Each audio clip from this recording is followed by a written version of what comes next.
হরে কৃষ্ণ। সকলকে আমার অসংখ্য ধন্যবাদ জানিয়ে সকল ভক্তদেরকে আমি স্বাগত করছি। আজকে আমরা আহ 12 নম্বর অধ্যায়ে চলে এসেছি। 13তম দিনের ক্লাস চলছে। আপনাদের এইভাবে ক্লাসে যোগদান করার জন্য আমি সবসময় কৃতজ্ঞতা ব্যক্ত করি যে এত ব্যস্ততা থাকা সত্ত্বেও আপনারা সময় বার করে আপনারা ক্লাসে জয়েন করছেন। ক্লাসটা শুধু আমার দিলেই হবে না, ক্লাসটা শোনার জন্য কাউকে থাকতে হবে। তাই আপনাদের প্রতি আমার সবসময় কৃতজ্ঞতা রয়েছে যে আপনারা আছেন বলেই ক্লাসটা হচ্ছে। ক শুধু তারিখ অব্দি চলবে ক্লাসটা? হ্যাঁ, ক তারিখ পর্যন্ত চলবে? 18 18 অধ্যায় অধ্যায়। পর্যন্ত শেষ হয়ে গেলে তারপরে হুম। একটা পরীক্ষা গ্রহণ করলে করার পরে আপনাদেরকে ডিপ্লোমা সার্টিফিকেট দেওয়া হবে 18 দিনের ভগবদ গীতার উপরে। ওটা পরীক্ষা কবে দিতে হবে? হবে। মানে ওটা একটু টাইম দিলে ভালো হয়, একটু আর কি। হ্যাঁ, আমি আমরা 10 দিনের প্রিপারেশন সময় করবো। দেবো, 10 দিনের সময় দেবো। আপনাদের রেকর্ডিং গুলো বারবার শুনতে হবে। শুনে ওগুলো শুনলেই যারা রেগুলার ক্লাস অ্যাটেন্ড করেছে তাদের অ্যাডিশনাল কিছু পড়তে হবে না। কিন্তু যারা ক্লাস মিস করেছে বা ক্লাসে জয়েন করতে পারেনি due to some other reason, তাদেরকে বারবার পড়তে হবে, শুনতে হবে। তারপরে মোটামুটি তৈরি হয়ে গেলে তখন দিন 1 সপ্তাহ সময় হলে যথেষ্ট। 1 সপ্তাহের বেশি হলে আবার ভুলে যাবে সবাই। তো 1 সপ্তাহ পরে একটা এমসিকিউ টাইপের কোশ্চিন হবে, মানে আপনার মাল্টিপল চয়েস। লিখতে কিছু হবে না, শুধু টিক মারলেই হবে। সেটা ওই মোবাইল থেকেই হবে। আমি দেখিয়ে দেবো আচ্ছা। কিভাবে হয়, সে একটা সেশন করে। তারপরে আচ্ছা। যারা যারা 50% নম্বর পেয়ে কোয়ালিফাই করবে তাদেরকে একটা কৃতজ্ঞতা স্বীকার করে একটা সার্টিফিকেট দেওয়া হবে যে আপনারা ভগবদ গীতায় 18 দিনের একটা ডিপ্লোমা কোর্স করেছেন বলে। তারপরে আরো পরবর্তীতে আরো অনেক ক্লাস আছে। তারপরে যারা বেশি ইন্টারেস্টেড, তারা যারা যোগদান করে থাকতে চাইবেন, তাদেরকে হুম। অনেক কিছু জানার আছে। এটা তো শুধু শুরুয়াত, মানে শুরু। এখানে আপনাদের স্টার্টিং এ তারপরে যাদের যেমন ইন্টারেস্ট থাকবে তারা সেইভাবে এগোবে। যেমন এখানে আমার 3-4 বছরের পুরনো ভক্তরাও আছে, যারা আমরা একসঙ্গে, যাদের সঙ্গে ভক্তি করি বা মন্দিরে একসঙ্গে আমরা পঠন হুম। পাঠন করি কম বেশি, তারাও আছেন কানেক্টেড। তো তেমনই আপনাদের মধ্যে যাদের আরো রুচি থাকবে, ইচ্ছে হবে, ফার্দার হুম। আপনারা কানেক্টেড থাকতে পারবেন। আপনাদেরকে অন্য মন্দিরের সঙ্গেও কানেক্ট করা হবে এবং বাকি যে ফেসিলিটিস গুলো আছে সেগুলোও কানেক্ট করা হবে। তো একটা পরম্পরায় আপনারা যুক্ত হবেন। পরম্পরা ছাড়া বলেছিলাম না, টেলিফোনের টাওয়ারের যদি অন্য হুম। টাওয়ারের সঙ্গে এই টাওয়ারটা কানেক্টেড না থাকে তাহলে এই টাওয়ারের কল কোথাও যাবে না, তাই না? তো হুম। তেমনি আমরা ইন্ডিভিজুয়াল হয়ে আমরা ভগবান পর্যন্ত পৌঁছতে পারবো না, ক্ষমতা নেই আমাদের। তাই আমাদের টাওয়ারের সঙ্গে মোবাইলকে কানেক্ট করিয়ে সেই টাওয়ারের থ্রু দিয়ে আমাদেরকে অন্য নম্বরে পৌঁছতে হবে, ঠিক? তো ঠিক আছে। আমরা যেখান থেকে হারিয়ে যাচ্ছি সেটা হচ্ছে 11 নম্বর চ্যাপ্টারে। অর্জুনের অর্জুন ভগবানের বিরাট রূপ দেখার পরে অর্জুনের মনের মধ্যে একটা প্রশ্ন তৈরি হয়েছে যে এই যে ভগবান বিরাট রূপ দেখালেন, এই বিরাট রূপ যে এইটা ভালো না শ্যামসুন্দর দুই হাতে বাঁশি বাজানো শ্যামসুন্দর রূপটা ভালো, কোনটা ভালো? না নারায়ণ চতুর্ভুজ নারায়ণের রূপটা ভালো? তো ভগবানকে এবার অর্জুন তাই 12 নম্বর অধ্যায়ে এসে জিজ্ঞেস করছে। আজকে কিন্তু আমরা ভক্তি যোগের শেষ অধ্যায় পড়ছি, হ্যাঁ, ভক্তি যোগের হুম। আমরা শেষ অধ্যায়টা পড়ছি। এখান থেকে তারপরে আমরা কি পড়বো? জ্ঞান যোগে প্রবেশ করব, যেখানে এই ভক্তি যাতে আরো দৃঢ়ভাবে থাকে সেইটাকে শক্তিশালী করার জন্য আমাদের জ্ঞান দেওয়া হবে। ওইগুলো একটু ভিন্ন স্বাদের, কিন্তু ভালো লাগবে, খারাপ লাগবে না। ঠিক, মানে আপনারা যে ইন্টারেস্টটা ধরে রেখেছেন, এটা ধরে রাখতে পারলেই আমরা এগিয়ে যেতে পারবো। ঠিক। তো এবার অর্জুন জিজ্ঞেস করছে, যখন জিজ্ঞেস করে তখন আমরা কিভাবে বলি? উবাচো কথাটা বলি, হ্যাঁ, উবাচো মানে হচ্ছে বলা। এবার 12 অধ্যায় ভক্তিযোগ, শেষ অধ্যায় ভক্তিযোগের। অর্জুন উবাচ শ্লোক। অর্জুন উবাচ এবং সতত যুক্তা ये ভক্তাস্ত্বাং পর্যপাসতে যে যে চাপক্ষরম ব্যক্তম তেষাং কে যোগো বিত্তমা। অর্জুন জিজ্ঞেস করলেন, এভাবে নিরন্তর ভক্তিযুক্ত হয়ে সমস্ত ভক্তেরা যথাযথ তোমার আরাধনা করেন এবং যারা ইন্দ্রিয়াতীত অব্যক্ত ব্রহ্মের উপাসনা করেন তাদের মধ্যে শ্রেষ্ঠ কে? মানে এখানে প্রশ্নটা কি করলো, অর্জুন একদম স্ট্রেট প্রশ্ন জিজ্ঞেস করেছে। বলেছে যারা ইন্দ্রিয়া অতীত, মানে ইন্দ্রিয় আমাদের কি চক্ষু কর্ণ নাসিকা জিহ্বা ত্বক, আমরা ভগবানকে দেখি কি দিয়ে? চোখ দিয়ে দেখি তো। কিন্তু যদি ইন্দ্রিয়া অতীত বলে, তার মানে যেটা আমরা দেখতে পাই না, সেই অব্যক্ত রূপ সেটা ভালো, না যেটা আমরা দেখতে পাই সেই রূপ ভালো, কোনটা ভালো? তাই অর্জুন জিজ্ঞেস করলো। অর্জুন কিভাবে জিজ্ঞেস করলো? এভাবে নিরন্তর ভক্তিযুক্ত হয়ে যে সমস্ত ভক্তরা যথাযথভাবে তোমার আরাধনা করেন ভক্তিতে। আর একজন, আর একটা কাদের বলছে, এবং যারা ইন্দ্রিয় অতীত, ইন্দ্রিয়াতীত অব্যক্ত ব্রহ্মের উপাসনা করেন, তাদের মধ্যে হুম। শ্রেষ্ঠ কে? তো ভগবান, ভগবান এবার তা ভগবান, আমার নেটওয়ার্ক খুব ইনস্টেবল হয়ে গেছে। সেই ভগবান উবাচ, কি বললেন ভগবান উবাচ করে?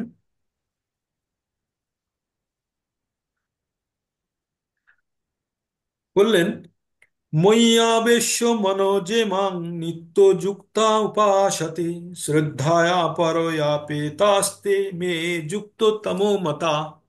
কি বললেন ভগবান? যারা তাদের মনকে আমার সবিশেষ, জানতে হবে, আমার সবিশেষ রূপে নিবিষ্ট করেন এবং অপ্রাকৃত শ্রদ্ধা সহকারে নিরন্তর আমার উপাসনা করেন, তারাই আমার কাছে শ্রেষ্ঠ। আবার প্রথমটা শুনুন। প্রথমে কি জিজ্ঞেস করলো অর্জুন? জিজ্ঞেস করলো ভগবান, আপনার যারা ভক্ত, যারা আপনাকে দেখে যারা ভক্তি করে বা আপনার সব সময় আপনার সেবায় যুক্ত, তারা ভালো, না যারা আপনার মানে অব্যক্ত ব্রহ্ম রূপে আপনাকে খোঁজার চেষ্টা করে, কারা ভালো, কারা শ্রেষ্ঠ? তখন ভগবান বলল যে যারা সব সময় আমার সবিশেষ রূপে, সব সময় আমার সবিশেষ রূপের আরাধনা করে তারাই শ্রেষ্ঠ। মানে পরিষ্কারভাবে ভগবান বলে দিলেন, এখানে কোনো লুকানো ছাপানো নেই। ভগবান পরিষ্কারভাবে বলে দিলেন তারা কারা শ্রেষ্ঠ, যারা আমার সবিশেষ রূপে আমার ভজনা করে। কেন? এবার পরের তিনটে শ্লোকে বলছে, হ্যাঁ? 3 থেকে 5 বলছে, কি বলছে? তে ত তে তু অক্ষরম অনির্দেশম অব্যক্তম পর্যু উপাসতে হুম। সর্বত্র গম চিন্তম, সর্বত্র গম অচিন্তম চ কূটস্থ অচলম ধ্রুবং সংনিমস্য ইন্দ্রিয়গামম, ইন্দ্রিয়গামম সর্বত্র সম্বুধায় তে প্রাপ্নুবন্তি মাম এব সর্বভূত হিতে রতা। মানে এই দুটো শ্লোক একসঙ্গে আছে, 3 আর 4। যারা সমস্ত ইন্দ্রিয়কে সংযত করে, মানে ভাবতে হবে, আমরা যখনই ভক্তির কথা বলবো তখন কিন্তু প্রথম কথা যেটা আসবে, ভক্তি হবে যখন আমরা ইন্দ্রিয়কে সংযত করব। আমাদের ইন্দ্রিয় কটা? 11টা ইন্দ্রিয়। চক্ষু কর্ণ নাসিকা জিহ্বা ত্বক, এই 5টা। আর আছে মুখ, হাত পা উদর উপস্থ, এই 5টা, 10টা। আর একটা হচ্ছে মন, অন্তরেন্দ্রিয়। তো এই 11টা ইন্দ্রিয় যখন আমার কন্ট্রোলে থাকবে তখনই ভক্তি হবে, নাহলে ভক্তি হবে না। ভক্তির প্রধান কন্ডিশন, প্রধান মানে আমাদের যে আহ, বৈশিষ্ট্য বা ক্রাইটেরিয়া বা যেটার প্রয়োজন, সেটা হচ্ছে কি? প্রথমে ইন্দ্রিয় সংযত হতে হবে। এবার বলছে সকলের প্রতি সমভাবাপন্ন হয়ে সর্বভূতের কল্যাণে রত আমার অক্ষর অনির্বাচনীয়, অব্যক্ত, সর্বব্যাপী, অচিন্ত, অপরিবর্তনশীল, অচল, ধ্রুব ও নির্বিশেষ স্বরূপকে উপাসনা করেন, তারা অবশ্যই আমাকে প্রাপ্ত হন। মানে আর কিছু বাদ দেয়নি ভগবান, সবকিছু বলে দিয়েছেন। তারপরে এবার 5 নম্বরে কি বলছে ভগবান?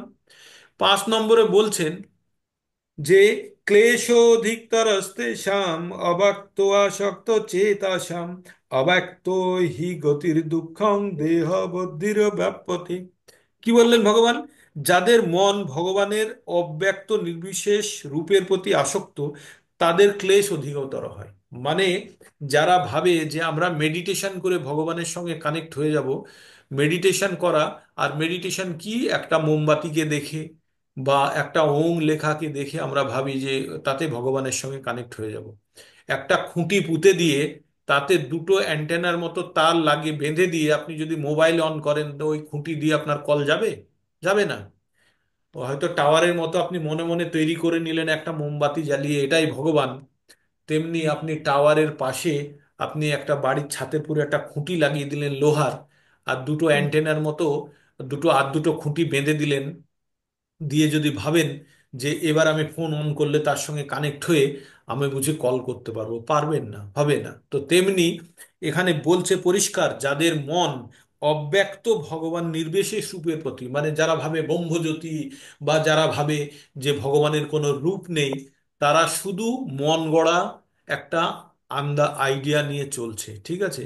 এ বিভিন্ন বিশ্বাসেরও এখানে জায়গা তৈরি হচ্ছে। বিশ্বাস মানে আমি যেটাকে ধর্ম বলছি না, বিশ্বাস আলাদা আলাদা, আলাদা আলাদা বিশ্বাস নিয়ে আমরা ভগবানের উপাসনা করি। তো বেশিরভাগই অব্যক্ত রূপ নিয়ে যারা উপাসনা করে তাদের কাছে বেশি ঝামেলাও নেই, আরে দেখতেই পাই না তার আর কি। আমাদের আমাদের যাদেরকে চিনি তাদের চেহারা মনে রাখতেই অবস্থা খারাপ, আর যাদের চেহারাই নেই তাদেরকে ভেবে তার প্রতি নিজেকে মনোনিবেশ করা ভীষণ কঠিন কাজ। তাই ভগবান বলছেন যে যাদের মন ভগবানের অব্যক্ত নির্বিশেষ রূপের প্রতি আসক্ত, তাদের ক্লেশ মানে হচ্ছে কষ্ট অধিকতর হয়। তাই এখানে শ্লোকে বলছে ক্লেশ অধিকতরস্তেষাম অব্যক্ত আসক্ত চেতাসাম অব্যক্ত হি গতির দুঃখং দেহ বুদ্ধির ব্যাপ্যতে। অব্যক্তের উপাসনা করার ফলে দেহধারী জীবেদের কেবল দুঃখই লাভ হয়। আমাদের দেহ আছে, একটা জিনিস আপনারা বোঝার চেষ্টা করুন, আমাদের প্রত্যেকের দেহ আছে। আর আমরা দেহধারী জীব যখন অদেহধারীর কথা ভাববো, কি করে ভাবতে পারবেন? আপনি ছাতার নিচে দাঁড়িয়ে যাচ্ছেন, আর আপনি রোদ্দুর একটু আপনার গায়ে লাগছে না, আপনি কি করে ভাববেন যে রোদ্দুরে যে দাঁড়িয়ে আছে তার গায়ে কতখানি তাপ আসছে? বুঝতে পারবেন না। তাই এখানে বলছে আমরা যেহেতু দেহধারী জীব, জীব আমাদের আমাদের ভাবনা চিন্তা আমাদের দেহ এবং মন থেকে উদ্ভূত। এবার তাহলে আমরা যে কি করে আমরা নিরাকারকে আমাদের মন তার প্রতি নিবেশ করব, ভীষণ কষ্টকর। তাই বলছে অব্যক্ত আসক্ত চেতসাম ক্লেশ অধিকতরস্তেষাম অব্যক্ত আসক্ত চেতসাম, মানে প্রচন্ড ক্লেশকর, প্রচন্ড কষ্টদায়ক। ঠিক আছে? বলে এবার ছয় সাথে ভগবান কি বলছে, ছয় সাথে একটু দেখাতে চাই আপনাদের, ছয় সাথে কি দেখাবো আমি, ওটা এখন আপনাদের দেখাইনি।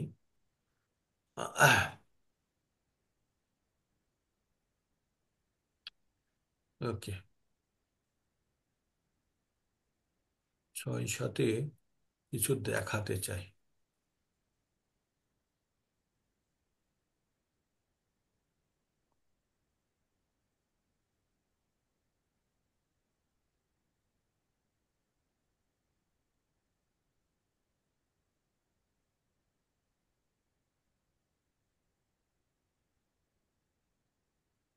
ছয় সাথে আমি একটু দেখাতে চাই, দেখাবো বলে আমি রেডি করে রেখেছিলাম ওটা। যে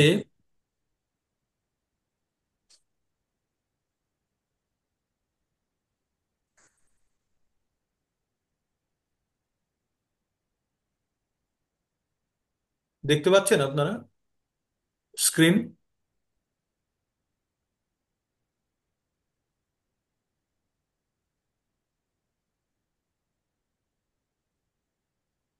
কিছু দেখা যাচ্ছে না। দেখা যাচ্ছে না, না? এক মিনিট, না। দেখাচ্ছি।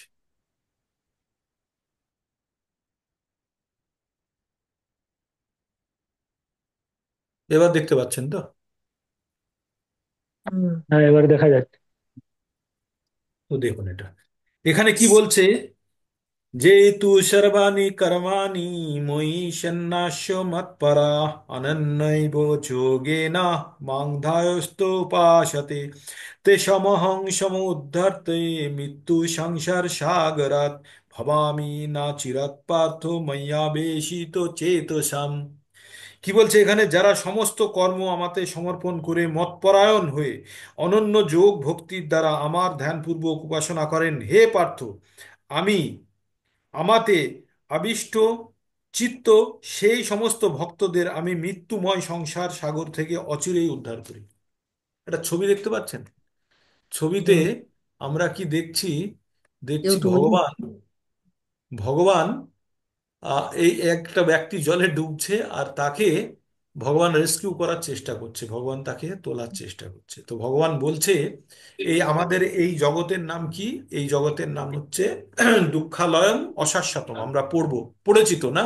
8 নম্বর অধ্যায়ে আমরা পড়েছি যে নাপনুবন্তী মহাত্মান স্বয়ং সিদ্ধিম পরমঙ্গতা। হ্যাঁ। তো এই যে দুঃখালয়ম অশাশ্বতম, এখানে আমরা সবসময় দুঃখের জন্যই মানে আমরা দুঃখই পাবো এখান থেকে। আমরা যদি সুখ খুঁজি তাহলে আমাদের ভুল করা হবে। আর পৃথিবীর আর একটা নাম আছে অশাশ্বতম, মানে এটা ক্ষণস্থায়ী। কেন অশাশ্বতম? মানে কিছুদিন পরে আমাদেরকে প্রত্যেককে চলে যেতে হবে। এই পৃথিবীতে সব থেকে সত্য কি জানেন? সব থেকে সত্য হচ্ছে প্রত্যেকের মৃত্যু হবে। প্রত্যেকটা ব্যক্তি, আমরা যারা এখানে ভগবত গীতা পাঠ করছি, শুনছি, বা আমরা একসঙ্গে আলোচনা করছি, আমাদেরও হবে, যারা করছে না তাদেরও হবে। বলে কেউ বাঁচতে পারবে না এখানে মৃত্যু থেকে। হুম। তাই আমরা পড়েছিলাম 2 নম্বরের 27 নম্বর শ্লোকে, জাতস্য হি ধ্রুব মৃত্যু ধ্রুবং জন্ম মৃতস্য চ। যার জন্ম হয়েছে তার মৃত্যু হবে, আর যার মৃত্যু হয়েছে তার জন্ম হবে। তো এই যে আমরা এই যে জন্ম আর মৃত্যুর চক্রে পড়ে আছি, এটাকে বলছে জন্ম মৃত্যুর আবর্ত বা চক্র। এই আবর্ত থেকে, তার মানে আমরা এই যে পৃথিবীর নাম হচ্ছে মর্তলোক বলা হয়। পৃথিবীকে কি বলা হয়? মর্তলোক, কারণ এখানে মৃত্যু হয় বলে। হ্যাঁ। তাই এই মর্তলোকে যারা আমরা আছি তাদের প্রত্যেকের আমাদেরকে জন্মগ্রহণ করতে হবে, আর বারবার মৃত্যুবরণ করতে হবে। তো এই আবর্ত থেকে বেরোতে গেলে আমাদের, কে বলছে? ভগবান কি বলছে এখানে? ভগবান বলছে যে সমস্ত যে সমস্ত কর্ম আমাতে সমর্পণ করে, যারা সমস্ত কর্ম আমাতে সমর্পণ করে মৎপরায়ণ, মানে ভগবানের প্রতি আকৃষ্ট হয়ে অনন্য ভক্তির, অনন্য কথাটা মাথায় রাখবেন, অনন্য না অন্য, আর কোথাও নয়, একটা জায়গাতেই ফোকাস। অনন্য ভক্তির দ্বারা আমায় ধ্যানপূর্বক উপাসনা করেন। হে পার্থ, আমি আবিষ্ট চিত্ত সেই, মানে আমাদের মনের মধ্যে যদি ভগবান আবিষ্ট হয়ে থাকে, আবিষ্ট চিত্ত সেই ভক্তদের আমি মৃত্যুময় সাগর থেকে, আমরা যে সাগরের মধ্যে পড়ে আছি সেটা হচ্ছে মৃত্যুময়, মানে আমাদের মৃত্যু হবেই, সেই সাগর থেকে ভগবান উদ্ধার করবে। কাকে? তার মানে আমাদের, ভগবান যদি একবার উদ্ধার করে তাহলে আমাদের আর জন্ম মৃত্যুর চক্রে আর পড়তে হবে না। এখানে সেটাই বলতে চেয়েছেন। হুম। তো এই শ্লোকগুলোর অনেক ব্যাখ্যা রয়ে গেছে। তারপরে এবার 6 7 পড়লাম তো আমরা, এবার 8 পড়বো। হ্যাঁ।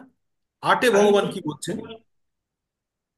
ময়্যেব মনোধিস্থস্য ময়ি বুদ্ধিং নিবেশয় নিবেশয়াস্যসি মামেব অত ঊর্ধ্বং না সংশয়। ভগবান কি বললেন? অতএব আমাতে তুমি তোমার মন সমাহিত করো। কাকে বলছে? অর্জুনকে বলছে। অর্জুন গেছে যুদ্ধ করতে, বা যুদ্ধক্ষেত্রে কি কি অর্জুনকে শেখাচ্ছে?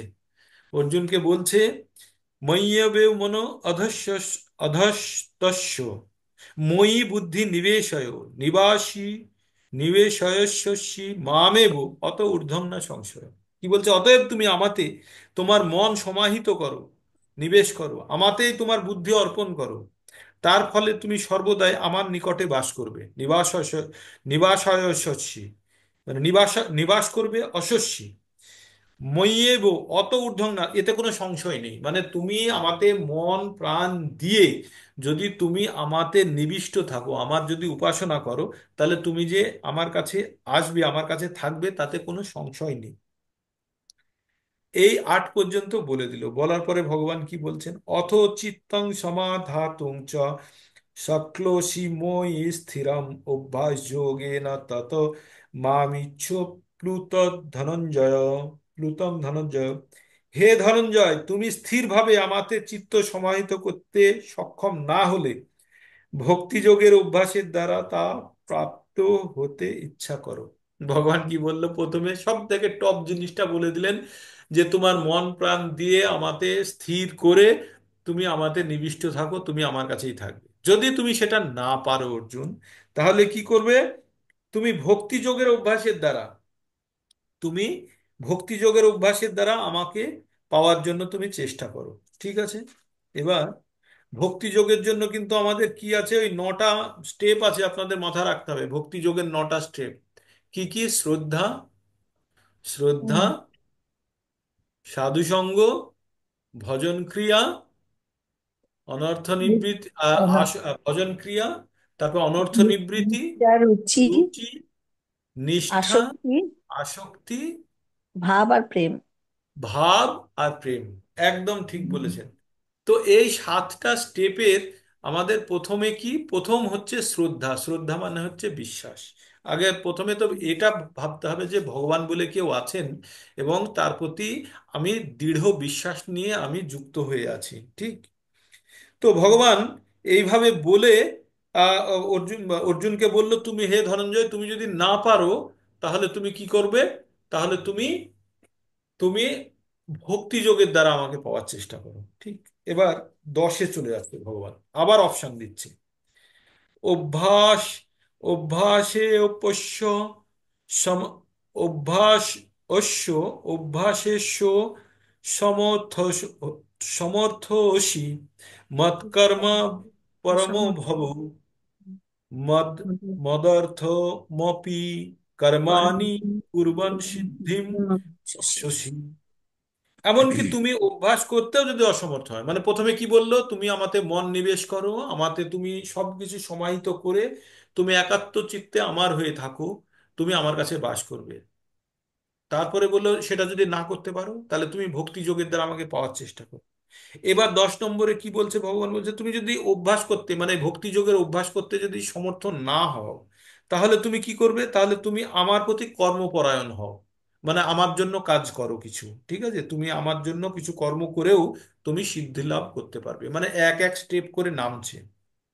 তারপরে ভগবান 11 নম্বরে কি বলছে? অথ এতৎ অপি আসক্ত অসি কূর্তম মত যোগম, মত যোগমাশ্রিত সর্বকর্ম ফলত্যাগং তত কুরু যত্নতবান। কি বললো ভগবান? বলল, আর যদি তুমি তাও করতে না পারো, প্রথমে কি বললো, তুমি আমাদের মন প্রাণ সব কিছু বুদ্ধি লাগাও। 2 নম্বর বললো তা করতে না পারলে তুমি ভক্তি যোগে এসো। 2 নম্বর ভক্তি যোগের অভ্যাস করো। ভক্তি যোগের অভ্যাস না করতে পারলে কি বললো, তুমি আমার জন্য কর্ম করো।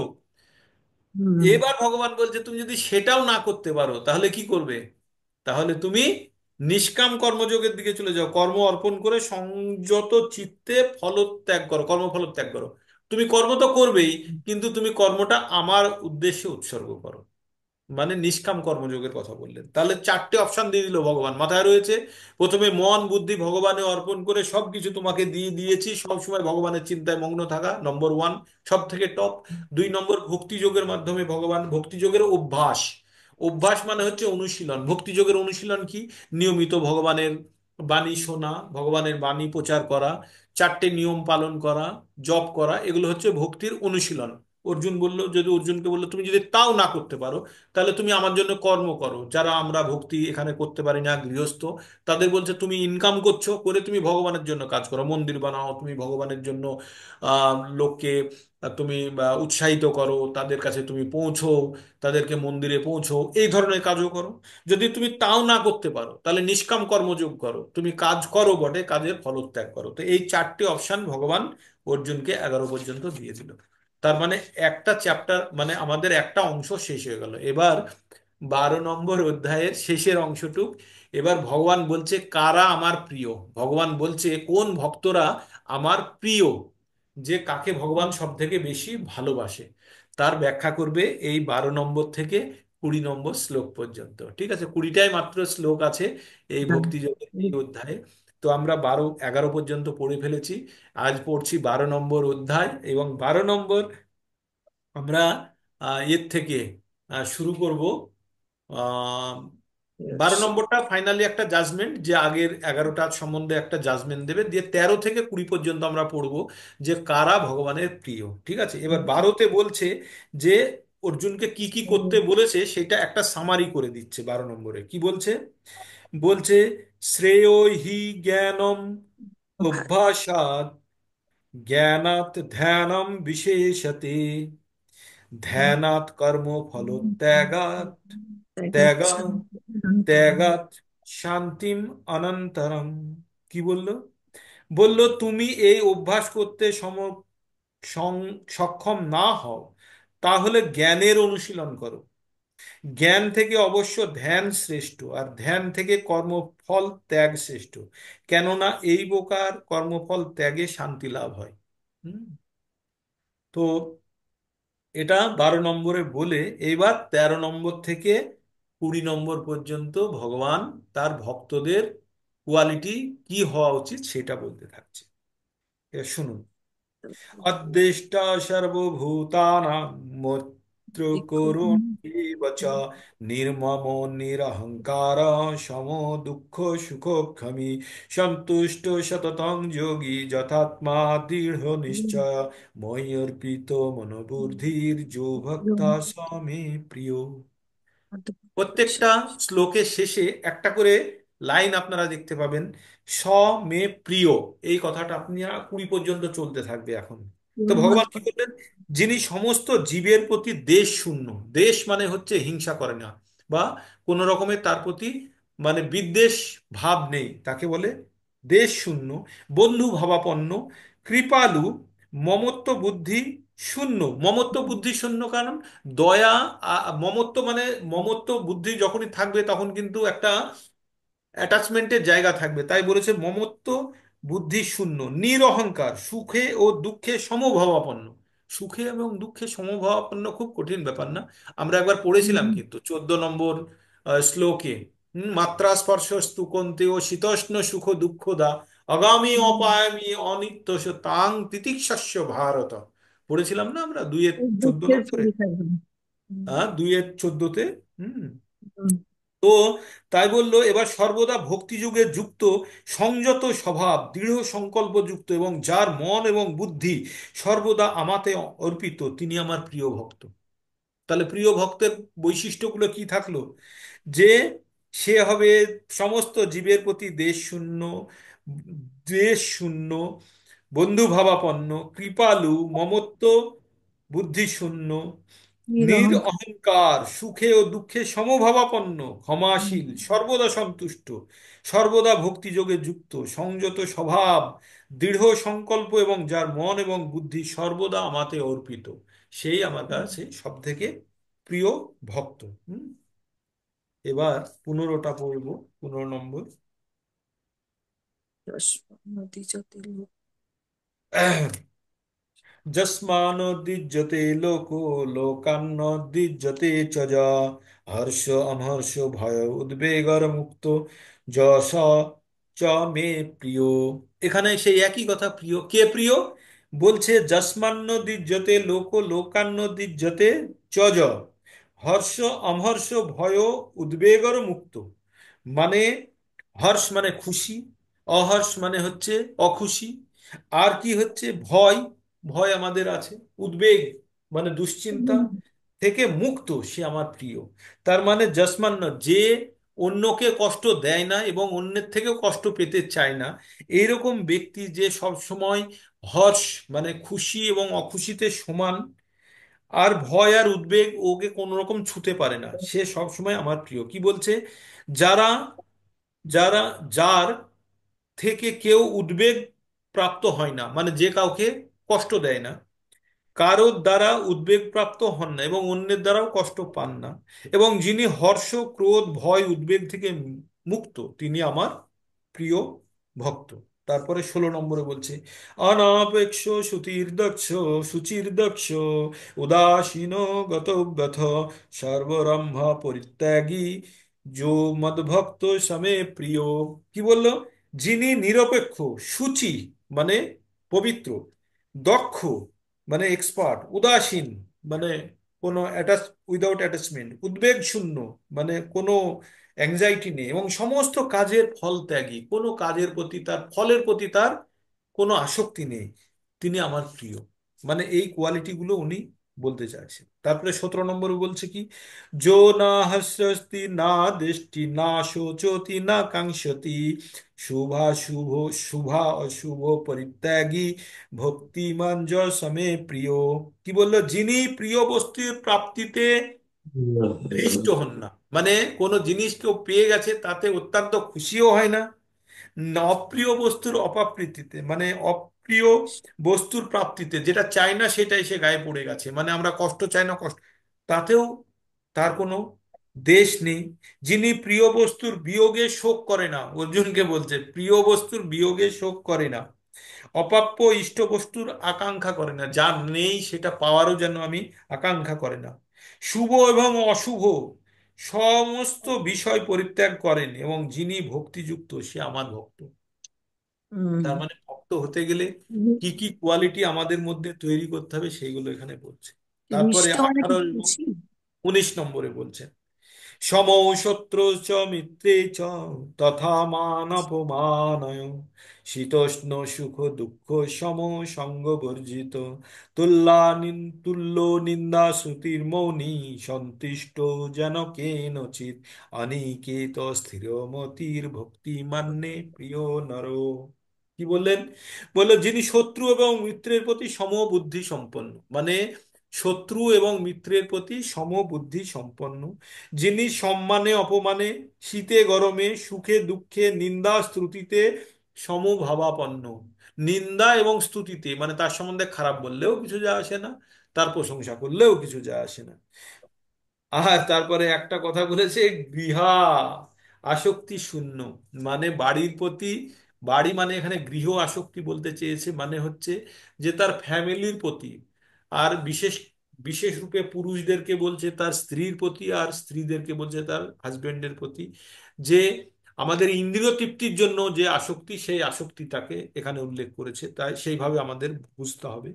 গৃহ আসক্তি শূন্য, এবং যিনি স্থির বুদ্ধি, আমার প্রেমময়ী সেবায় যুক্ত, সেই রকম ব্যক্তি আমার প্রিয় ভক্ত।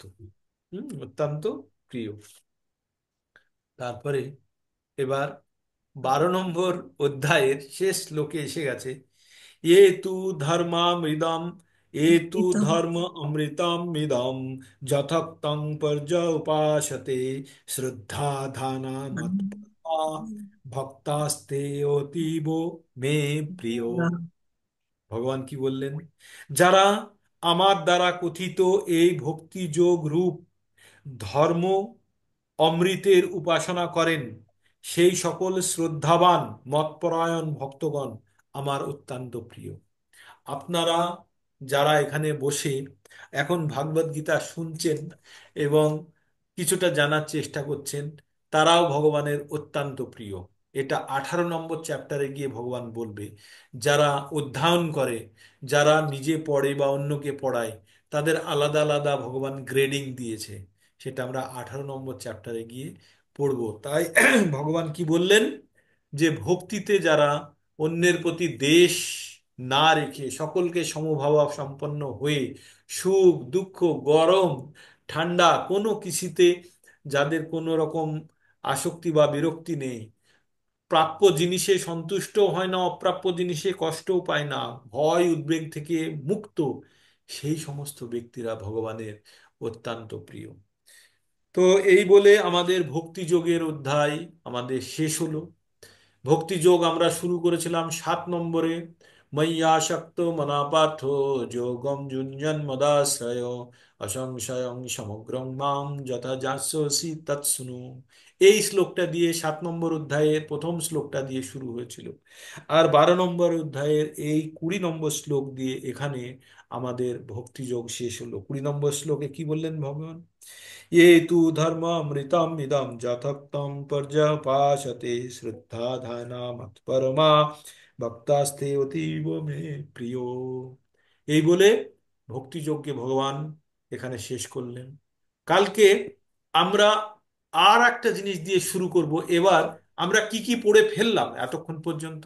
আমরা পড়ে ফেলেছি আত্মা, আমরা পড়ে ফেলেছি কর্ম, আমরা পড়ে ফেলেছি ভক্তির ভক্তির অধ্যায়ের অনেকটা। এবার আমরা পড়ব ওই যে 5টা বিষয় নিয়ে পড়াশোনা করছিলাম আমরা, প্রকৃতি, ঈশ্বর, আত্মা বা জীব, সময় আর কর্ম। আমরা কর্ম পড়েছি, আমরা ঈশ্বর পড়েছি, ঈশ্বর সম্বন্ধে জ্ঞান লাভ করেছি তো এই ভক্তি যোগের মধ্যেই। আর কি করেছি? আত্মা সম্বন্ধে পড়েছি, ঈশ্বর সম্বন্ধে পড়েছি, কর্ম সম্বন্ধে পড়া হয়ে গেছে। এবার আমরা পড়ব প্রকৃতি আর সময়, সময়ের সাপেক্ষে আমাদের কর্মগুলো কিভাবে। এই 5টা বিষয় কিন্তু আমরা এবার জ্ঞান যোগের মধ্যে যখন আমরা প্রবেশ করব, জ্ঞান যোগের মধ্যে আমাদের কি জ্ঞান দেবে? জ্ঞান যোগের মধ্যে আমাদের এই যে আমরা ভক্তি যোগের কথাগুলো বললাম, বা এই যে আমরা এতক্ষণ পর্যন্ত অধ্যয়ন করলাম 7 থেকে 12 নম্বর অধ্যায় পর্যন্ত, এই কথাগুলো জানা, জিনিসগুলোকে আরো শক্তিশালী করার জন্য ভগবান সম্বন্ধে আরো আমাদেরকে জ্ঞান দেওয়া হবে, বা আমরা কি অবস্থায় আছি আমাদের আরো জ্ঞানের উন্মোচন করা হবে, যাতে আমাদের মধ্যে প্রকৃত ভক্তি জাগে। ভগবদ গীতা আপনাদেরকে এই ভক্তিযোগের শেষে ওই আসল কথাটা বলেই দিই।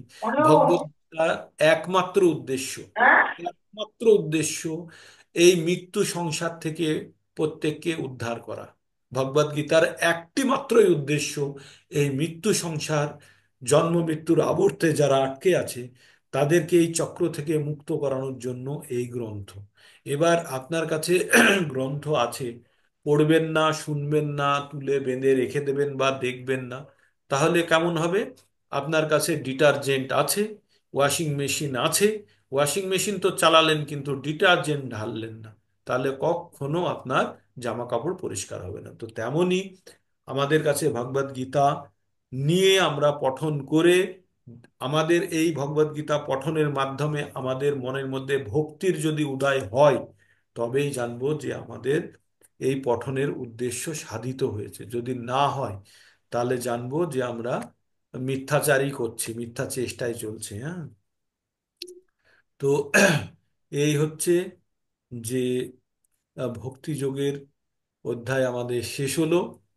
আপনাদের কোনো প্রশ্ন বা কিছু থাকলে বলতে পারেন। আমার সাধ্যমতো ক্ষমতা দিয়ে আপনাদেরকে উত্তর দেওয়ার চেষ্টা করব। আমি খুব সীমিত বুদ্ধি নিয়ে চলি।